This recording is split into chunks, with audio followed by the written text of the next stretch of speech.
Hello, this is John from the Haunt Informer, and today I'm talking about scare tactics.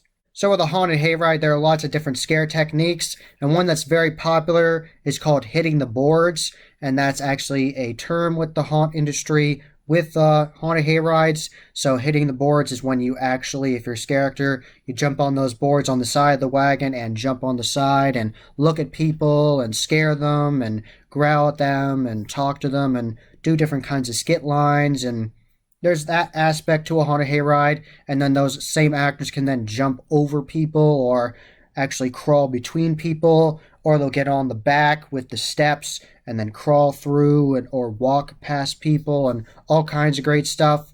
And if you're lucky, you'll go on a haunted hayride where there's flying actors and they'll fly over you, and that's always really impressive. I saw that Bates Motel and Haunted Hayride years and years ago, and I absolutely loved that. That was in the lunatic asylum scene on the hayride, and that was very impressive. This crazy lady flying over you, so I really love that. I'd really like if they brought that back to Bates Motel and Haunted Hayride. The Bates Motel Hayride is incredibly impressive, larger than life sets, fire everywhere, lots of pyrotechnics, there's massive animatronics, really cool scenes, unique scares. It's just really well done. It's easily one of my favorite hayrides. So definitely thumbs up with that. 2 thumbs up for that hayride.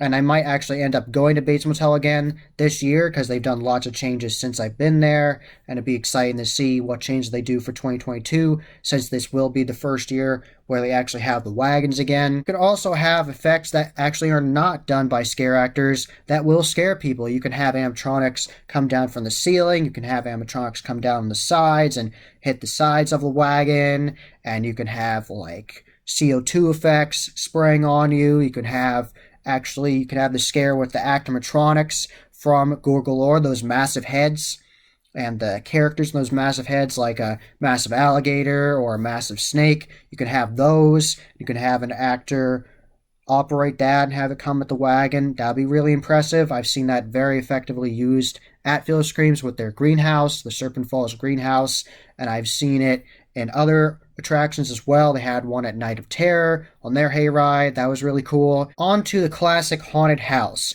There are tons of ways to scare people in a classic haunted house. You can scare people from the ground. That's really good, where you're going through a dark area and all of a sudden someone grabs your leg. Or it's a brightly lit area and they give you that false sense of security. And you're like, oh, this is going to be fine. And then all of a sudden, boom, someone grabs your leg. Or someone flies right at you, over you, or someone does a bungee scare right at you, and Netherworld does that really well. I haven't been to Netherworld. That is on my bucket list of haunts to go to. I'd absolutely love it. It'd be fantastic. I've only heard wonderful things about it, but they do that really effectively with the bungee scares and the flying scares. That is Netherworld's thing. They are very good at that. They perfected it. So those are some ways to scare people. And of course, the classic approach of the startle scare, where you're going through a scene and it's twisty and windy and you don't know what's going to happen. There's some dark spots in there, but overall it's well lit, and all of a sudden an actor can come out of those dark spots and you don't know where. You can have scares that come out of closets, of cabinets.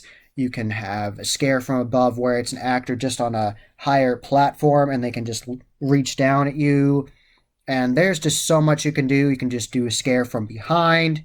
And there are just so many ways. And you also can do distraction scares in classic haunted houses, where you have someone's attention over here, where they're looking at one scare actor and they're doing the skit for the scene and they get your attention. Maybe they're saying they want help, or maybe they said they're going to cook you for dinner and then another character come at you. Or you can be in a chainsaw area and one chainsaw guy comes after you, and then you're like, oh my gosh, that's insane. You're trying to run away and then another one comes to you. I like the scare techniques in classic haunted houses where the floor actually falls underneath you. That's amazing, with the falling bridges or bridges that are moving and being erratic, or the walls around you seem like they're falling down on you. I've experienced all of that before, and it's really neat.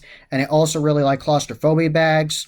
I like the classic claustrophobia bags where you're just going through and have to find your way out of there. And I also liked the effect that I saw during the Windy City bus tour in the Basement of the Dead, where the one side of claustrophobia bag would inflate and come at you, and then the other side would inflate on you when you're walking through. That was really intense. So I had never experienced that before, so that was incredibly neat, and I really liked that effect. So Keep on going to haunted houses, people. They are going to have different effects. No haunted house will be the same. They're all going to have their own unique effects that you haven't seen. I also like the moving platforms. And also you can walk on these like waterbed, like pillows you can walk on. You can walk on that on the floor, and that's really disorienting. Or a bendy bridge. I love bendy bridges. Trails definitely use a lot of scare techniques that they use in haunted houses, but they are different, and they definitely have a scarier environment since you're outdoors and you're in the woods, or you're going through a corn trail, and they can make it really windy, and they can even make it so there's dead ends and you get lost. They could definitely have good quality scares with scarecrows. They could do that really well with that outdoor environment, and they could really make a good quality swamp outdoors, either with a laser swamp or an actual existing water around the scene on your left and your right, or you actually walk over a bed of water with a bridge. That'd be really neat if you walked over like a creek.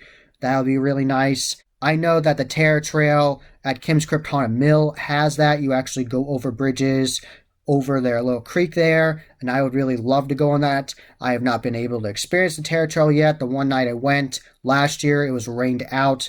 It was actually like legitimately rainy, and you could only go through the indoor attractions. So I definitely have to go back to Kim's Crypt Haunted Mill. I'm definitely going to go to Kim's Crypt Haunted Mill this year and go on the Terror Trail, so that'll be really fun to experience. And you also can have more fun experiences in haunted houses and haunted trails with foam. You can mess with foam and bubbles, and obviously you don't want to use foam or bubbles on your flat, smooth surfaces because then that'd be dangerous for your customers, make it slippery. But if you are going to do that, have some mats so there is some sort of friction and traction for your customers to walk on.